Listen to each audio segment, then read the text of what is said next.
Insights from a World of Warcraft Master Warcraftian. Oh, my tiger watch over you. So, what I was saying is I spec'd Fury, which in the past I've tried it before and I didn't like it. I was always an arms warrior. But in this new patch in Warlords of Draenor that came through, they nerfed a lot of abilities for arms warriors that it makes the fight really boring, but also I'm having trouble doing good DPS on a single target.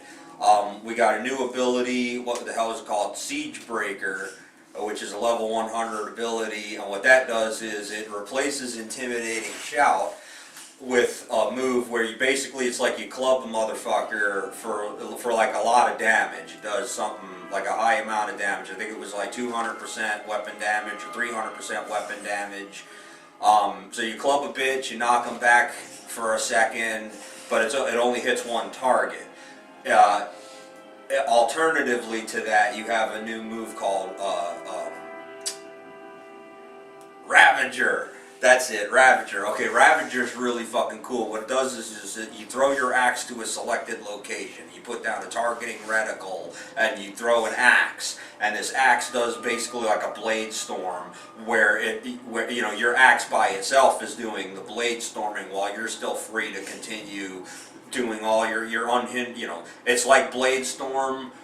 Blade Storm was a move where you spun around. I think it came out on Wrath of the Lich King where, you did this like elongated whirlwind. Your guy just spins there with his axe hitting things, and it was kind of a shitty move because it did okay damage, but while you were sitting there blade storming, unless you created a cancel aura macro, you were kind of stuck blade storming for the 6 seconds or whatever it was. So people could, and then fucking bullshit, they gave hunters, which is a class I always hated, they gave hunters a disarm, so they could hit you and disarm you while you're blade storming.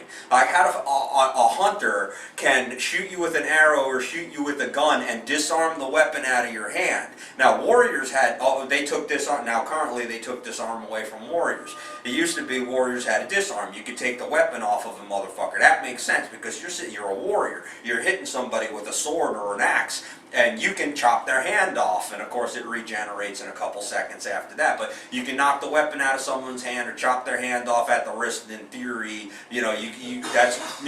the video games that I would always create when I was a kid on paper, it was like that's what you did. You cut people's arms off. And they would be permanently off until the fight was over and they were dead. But you can cut someone's arms off. That was a big aspect of the game.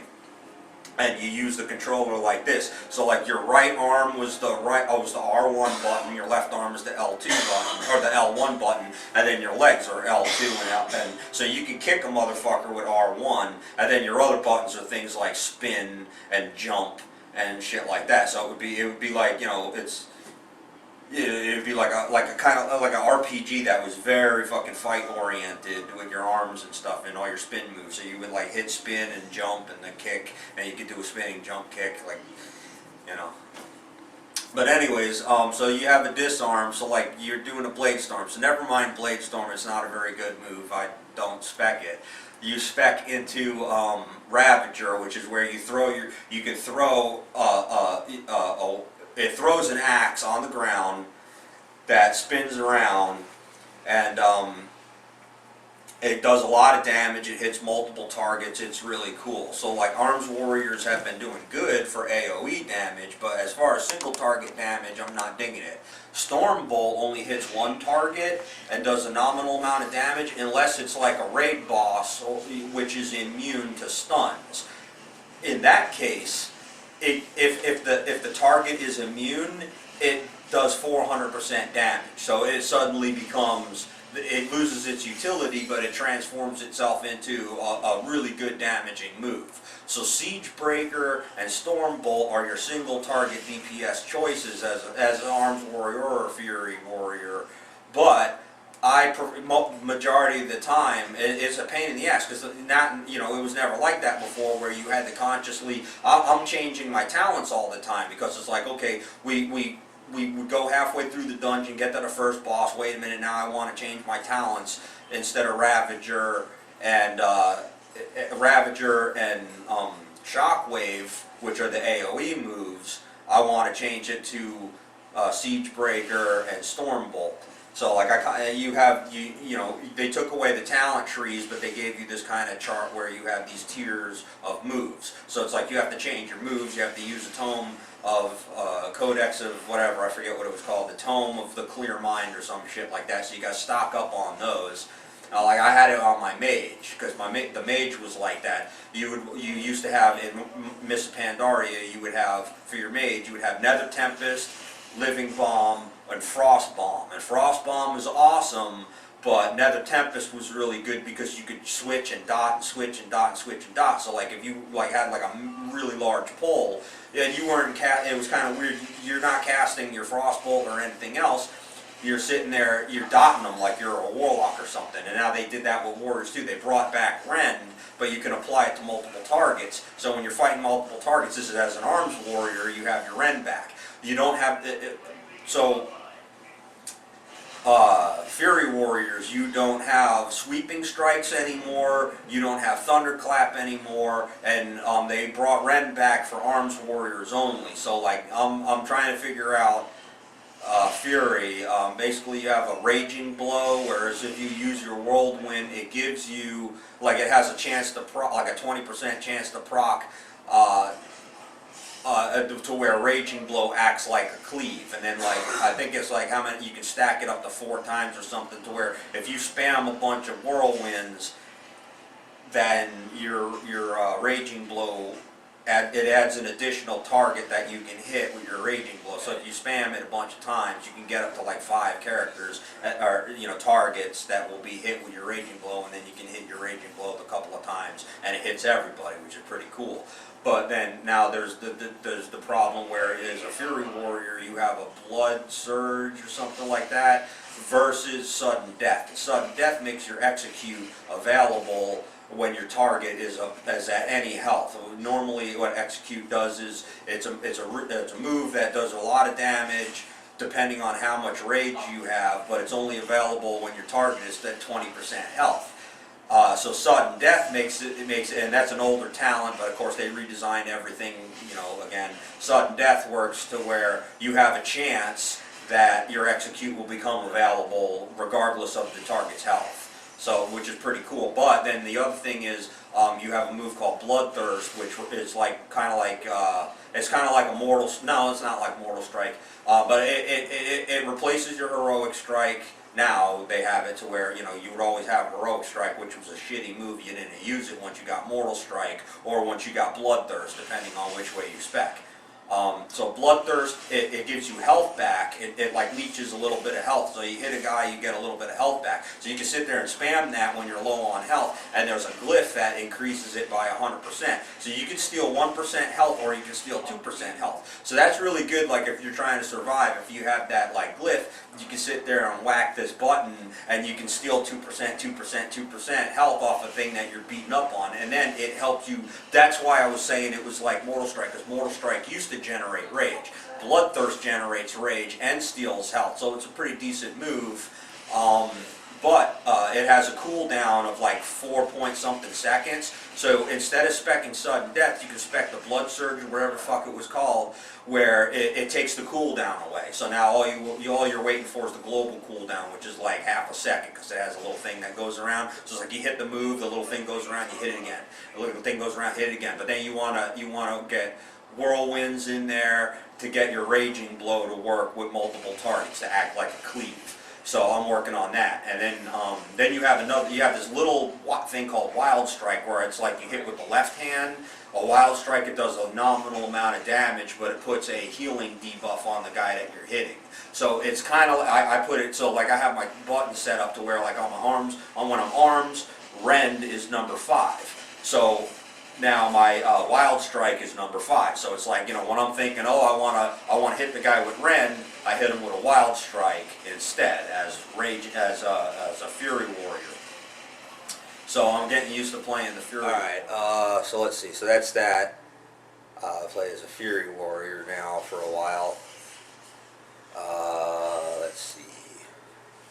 Oh, so okay, now they made Draenor a no-fly zone, which yeah, that's fine. I see why they did it. Now, see, the last bunch, they pretty much do that with every expansion. Is where when you go to Northrend, you have to wait until you hit level 80, and then you can purchase cold weather flying, so you can fly in Northland, and then and then when you go to Pandaria, aka Southland, you go to Pandaria, you had to wait to get like whatever or something of I forget what they called it, but basically it was like another lockout until you hit maximum level, which was level 90.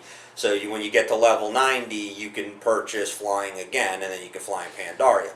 I get why they did that, because they want you to be on the ground while you're leveling, and you ride your mount on the ground, and you get to experience all the like little land puzzles that they created for the game. And you get to look at all the really good artwork and experience what they designed. When I play Pandaria, and you go to the Jade Forest, and you gotta go around, and you really get to look at all the amazing artwork they put into the game. I was pretty blown away with the Jade Forest. Now, what they've done with Warlords of Draenor is the same thing. You can't fly; you gotta ride around. But the thing is, when you hit level 100, you still can't purchase flying again, and it's like you're stuck on the ground. And as a double kick in the ass, what they did was they designed they designed the topography, or the geography of all the zones, to where it's ridiculous platforming. It's like if there's a mining node on the map that's like 5 feet in front of your face, you gotta run all the way back and find a way up this hill because the mining node is on a hill. Or if there's a mob that you got a quest mob, or you can train mounts, which are you build a garrison, which is pretty cool. Maybe I'll get into that later. But one of the you build the stables at your garrison, and then the guys that hang out in your stables give you quests to capture animals and train animals, and you can train them up to be new mounts. You got some pretty cool shit, some pretty cool new mounts in the game. And then part of training them is you have to ride that animal and go fight a special mob and you go fight it. Now the thing in the Grand, which is one of the zones from, of course, it's Burning Crusade was Draenor after the demons blew it up, so it's a floating husk of all these it's basically one continent. It's shaped like the letter E, kind of like this, or like that. I guess for the camera it would be this way. This is Hellfire Peninsula and Zanger Marsh, which was my favorite zone. Now currently, what happens is Garrosh Hellscream, after you beat Garrosh Hellscream at the end of Siege of Orgrimmar, you're going to kill him. Thrall is going to kill him because that's what needed to be done. And then Varian, the King of Stormwind, is all like, "Oh, fuck you!" It's like he has to, it's not your decision, or this is not. And then Thrall's like, "Fuck you! It's not your decision." And Varian's like, "Fuck you! He has to stand trial." And then the one panda dude, I forgot his name already.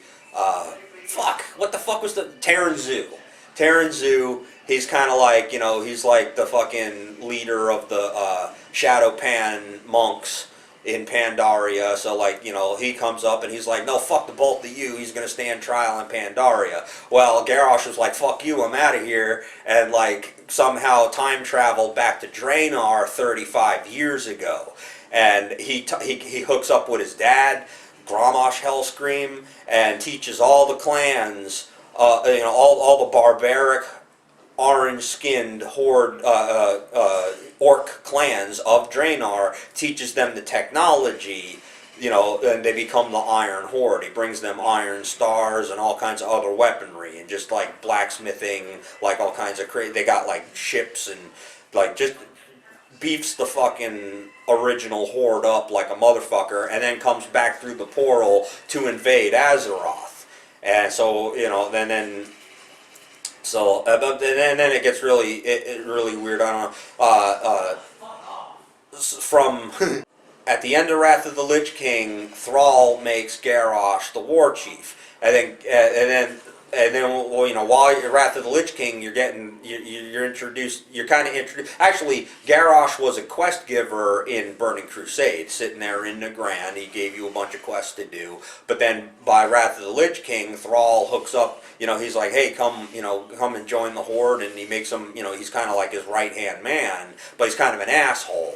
Everything he wants to do, he wants to invade, he wants to kill, and then Thrall is like, hey, it's like we got to work with, Lady Proudmoore and work with Stormwind, and like, we're enemies, but like at least, you kind of do things peacefully and diplomatically, and Garrosh didn't want nothing to do with that. He wanted to invade and kill and destroy everything.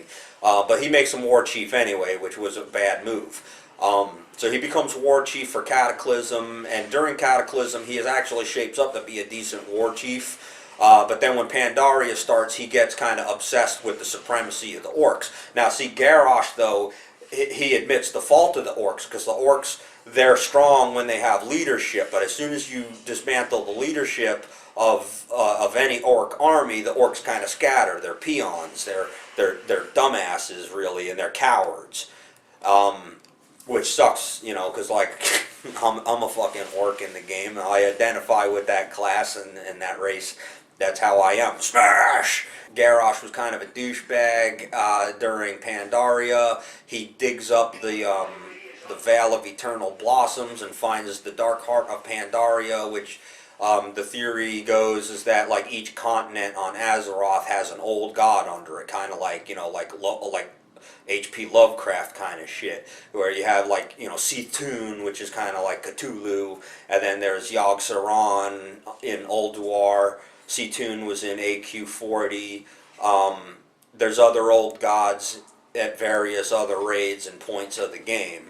So underneath Pandaria was, I think it was Isharij was the name of the old god that was infecting Pandaria, and the Shadow Pan and the original Emperor, like what was it, 12,000 years ago, defeated Isharij and encased its heart in a like box and put it like under the Vale of Eternal Blossoms, buried it way down deep where it could never be, but it was infecting the land with negative Shah energy, which was making, whenever like the Pandaren lived in Pandaria, obviously.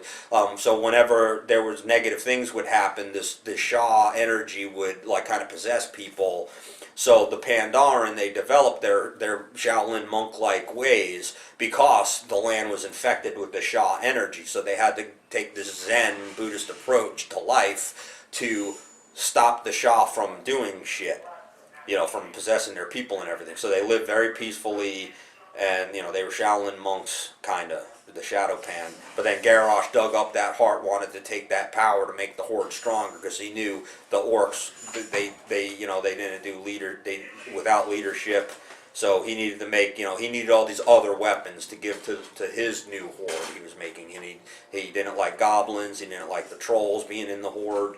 It was all about the orcs. You can't fly in Warlords of Draenor because they want, it's cool, they want you to experience all the content and the land puzzles they created for you. I think they took a little too much liberty, though, because you go back 35 years and all of a sudden Shattrath City is this amazing city with all these like outlying regions and terraces and like, it's just the whole region from Shattrath almost all the way down to Auchindoun.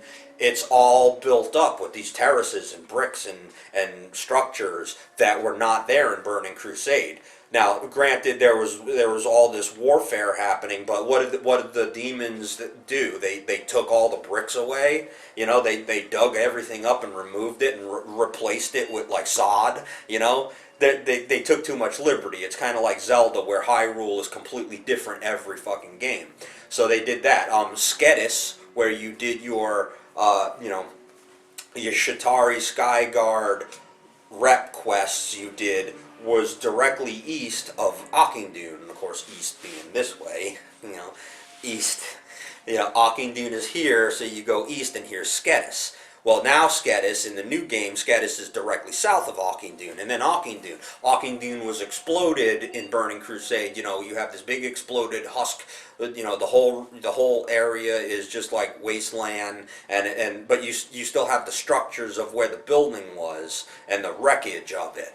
In the new game, in Warlords of Draenor, when you look at Auchindoun, the architecture doesn't even match. It's like, oh, well, it got blown up and was changed. Yeah, okay, that's fine, but like the trusses and the shapes of things are not the same. It doesn't match. You know, it doesn't look like, you know, it's lore. It's what is it? Canon. Comic books from canon. Oh, Spider-Man's costume is different in this episode, or this, yeah, Spider-Man's costume is different in this issue than it was in this issue, so like, yeah, you can nitpick it, but it's a pretty big thing to nitpick. I mean, when things geographically change, Nagrand has so many mountains and hills and all kinds of weird shit to climb. It's actually pissing me off because, it's like I'm trying to do my quest in Nagrand. I'm trying to get from point A to point B. I don't mind the fact I can't fly, but it's not only is there a mountain in front of me, all the walkways are like mazes. So it's like it's like, what the fuck is this? It's like Zelda, whatever that mount. What's the mountain in Zelda?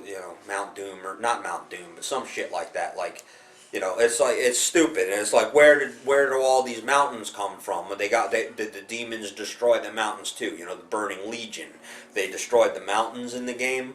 Okay, I totally understand the fact that the planet was destroyed, but like, you still have like settlements that still exist, like Talador. However, all the mountains that surrounded them are gone, and all the trenches and ditches and caves are changed. All the shit is changed around.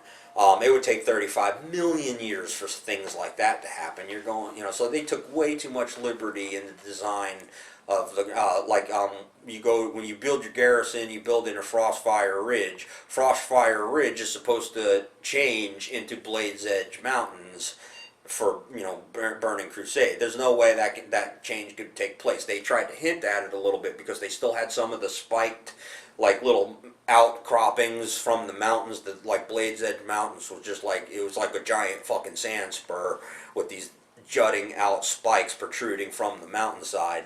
So they had some of that in there, but it's like, it's too, they took too much liberty. I can see how Gorgon got blown the fuck up and turned into Netherstorm, or whatever it was. Netherstorm was the name of the zone, I forgot. So yeah, there's that. So there's no flying, but they should patch flying in maybe next year or something, which would be good. Cause like, hey, it's like I worked hard to get all these like mounts from, like, you got to do all these ridiculous fucking achievements in like Ulduar and Icecrown Citadel. You can get your Bloodbathed Frostbrood Vanquisher, and you get your Ironbound Proto Drake and all these other flying mounts, and your Drake of the West Wind. Holy shit! To get the Drake, I think it was Drake of the West Wind. There's a northwest, a south, and a northwest, south, and east. There's a Drake for each direction on the compass, each cardinal direction, and to get the one, you got to kill the second boss in Vortex Pinnacle. So I would do it on my druid. I had him all spec'd up to where he could run pretty fast. So you stealth, you dash, you run through it. It takes you about, I think, a minute to reach the boss, and it only takes him like 10 seconds. I had to kill him like 200 times. It took me a week. Like, I'd get home from work, I would log in, I'd play for about an hour, where for an hour straight I was entering the instance, running to the boss, killing him. I was able to kill him about 10 times before I got the instance lockout. Usually you get locked out of an instance in five times you go into that instance. I was able to do it about 10 times. So I was able to kill him about 10 times an hour. I'd get locked out of the instance, I'd log out right there, I'd go do something else, and then I'd come back maybe a little bit later, and I would do that maybe 3 or 4 times a day. That's all I was doing for that week, was trying to get this fucking mount. So I wouldn't sleep, wouldn't shower, wouldn't work. No, I was never like that with the game. It's like I'd go to work every day, I'd take care of business, I'd keep happy, you know what I mean, and then make some food, she get pissed off sometimes, you know. She, are you done playing yet? And it's like, come on, you know. So like because the new game came out, of course I'm playing a little bit more than I normally do. But like once I get like, you know, I get like most of the content taken care of in Warlords of Draenor, then I'll not be playing it every day for hours and hours.